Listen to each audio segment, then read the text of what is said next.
Good morning friends, আজকে দীঘাতে পরের দিন। আর এই সকালে চা বানাতে চলে এসেছি।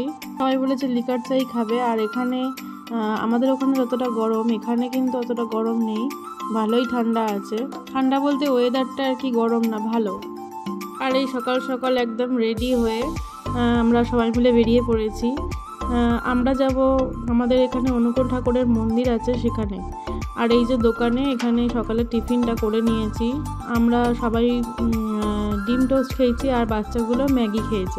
টিফিন খাওয়া হয়ে গেছে আর আমরা এই মন্দিরটার সামনে বসে একটু অপেক্ষা করছিলাম। অনেক সকালে উঠে মা গিয়ে মন্দিরে দর্শন করে এসছে। আর ওখানে বলে আসতে হয় যে আমরা এই কজনা মিলে যাব আর কি মন্দিরে দুপুরবেলার ওখানে ঠাকুরের ভোগ পাওয়ার জন্য। আর ওখানে কিছু টাকাও দিয়ে আসতে হয় আগে থেকে। তো আজকে দুপুরবেলা মন্দিরেই খাওয়া দাওয়া করব। তো তার জন্য আমাদের ওখানে 12:30 থেকে 1টার মধ্যে যেতে বলেছে। তো আমাদের এতটা সময় আমরা কি করব, তাই আমরা একটু বসেছিলাম।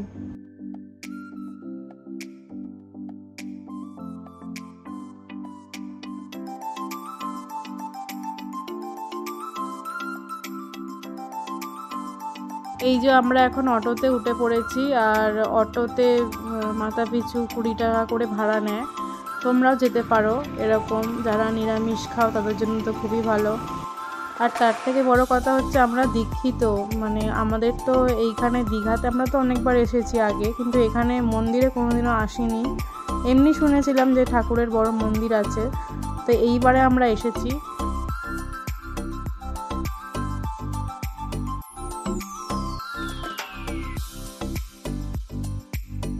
তো আমার এই ভিডিওটা দেওয়ার কারণ হচ্ছে যে আমি এই ভিডিওটা আগে দিয়েছিলাম আগের ব্লগে। তো কোনো কারণে কপিরাইট এসছে, তার জন্য আমাকে এই ভিডিওটা ডিলিট করতে হয়েছে। তাই পরের ভিডিওর সাথে আমি এই ভিডিওটা অ্যাড করে দিয়েছি।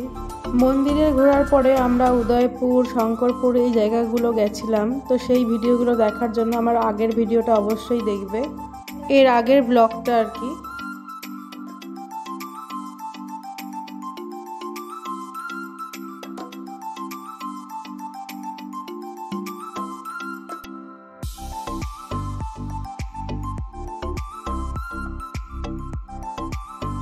এই যে ঠাকুর বাড়িতে, ঠাকুরের মন্দিরের পাশে বিশাল বড় আম গাছ। আর এখানে ঠাকুর বাড়ির ভোগ খাওয়া তো আমার ভীষণই ভালো লাগে, সে ভাত ডাল যাই হোক না কেন। আর মন্দিরে খাওয়ার সময় থালাগুলো ধোয়াই থাকে, আবার খেয়ে দিয়ে মেজে ধুয়ে রাখতে হয়। আমাদের মন্দিরে তো এইরকমই হয়। মোটামুটি ভালোই রান্না করেছিল, ভাত, শাক, ডাল, এঁচড়ের তরকারি ভালোই করেছিল।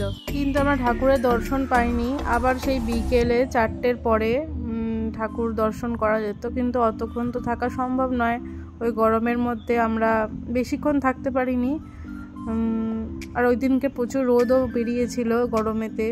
আমরা তারপরে টোটোকে ফোন করেছিলাম, অটোকে আর কি। এই যে একটা নতুন ধরনের ফুল দেখলাম ওখানে, তাই একটু ছবি তুললাম। তারপর আমরা একটু বাদে ওখান থেকে বেরিয়ে গেছি।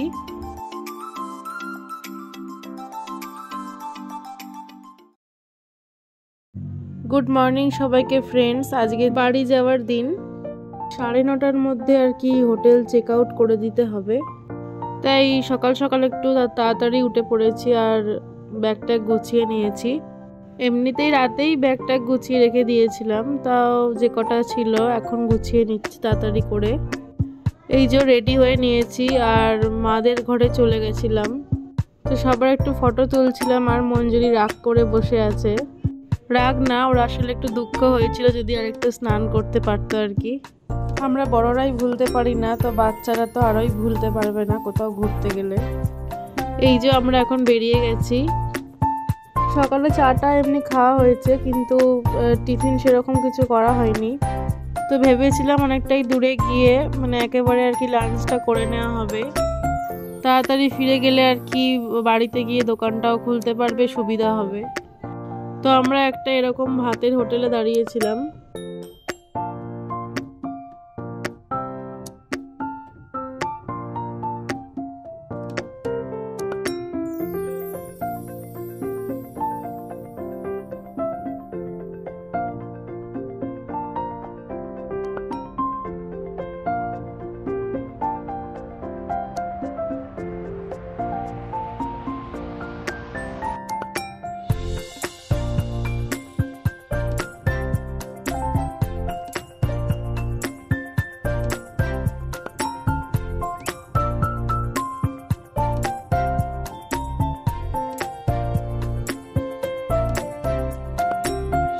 ওখানে এরকম খাওয়া দাওয়া করে আমরা আবার গাড়িতে উঠে পড়েছিলাম। তো আমাদের বাড়িতে যেতে যেতে না 3:30 বেজে গেছে, প্রায় বিকেলই হয়ে গেছে। আর মা আর মামি শাশুড়ি ছিল, ওরা আর বাড়ি যায়নি, ওরা বালি স্টেশনেই নেমে গেছিলো। তো ওরা ওখান থেকে আবার বাস ধরে ওরা বাড়ি চলে গেছে। তারপরে না বাড়িতে গিয়ে সবাই মিলে একটু রেস্ট নিয়েছিলাম, যেহেতু গাড়িতে অনেকটা সময় কেটে গেছিলো। তারপর বিকেলে এরকম চা করেছি, আর এরকম রাস্ক বিস্কুট দিয়ে ভিজিয়ে ভিজিয়ে চা খেতে কিন্তু খুব ভালোই লাগে। ওরা চিড়ে ভাজা পছন্দ করে, তাই ওদেরকে একটু চিড়ে ভাজা দিয়েছিলাম। কোথাও ঘুরতে যাওয়ার সময় না খুব ভালো লাগে ব্যাগপত্র গুছিয়ে রেডি হতে, খুব ভালো লাগে। কিন্তু ফেরার পর একদমই ভালো লাগে না। প্রথম কথা হচ্ছে এক গাদা জামা কাপড় কাচা, আর তার উপরে যে ঘুরে এসেছি সেই ঘোরার রেসটা থেকে যায়, তাই বাড়িতে আর কোনো কিছু করবার মন লাগে না। তাই একটু মনটা ভালো করার জন্য ওকে বলেছিলাম যে তুমি একটু চিকেন এনে দাও, চিকেন রান্না করি, কি মনটা ভালো হয়ে যাবে। তো চিকেনটা একটু ম্যারিনেট করে রেখেছিলাম। আর এদিকে আমি অনেক কাঁচাও হয়ে গেছে, সন্ধেবেলা যে জলটা আসে সেই জলটাতে আমি অনেক কেচেও নিয়েছি অর্ধেক। তো সেগুলো বারান্দাতে একটু মেলে দিচ্ছিলাম।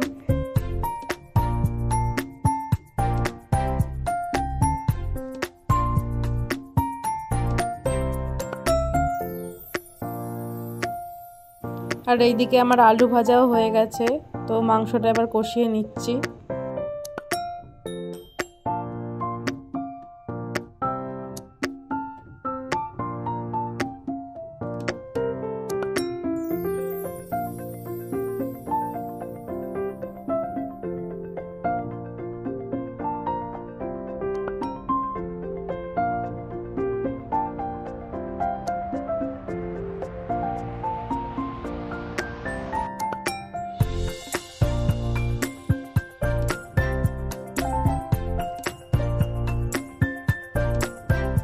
রাত্রিরে আমাদের বেশিরভাগ রুটিই করা হয়, তো ওই দিন ভাত করেছিলাম।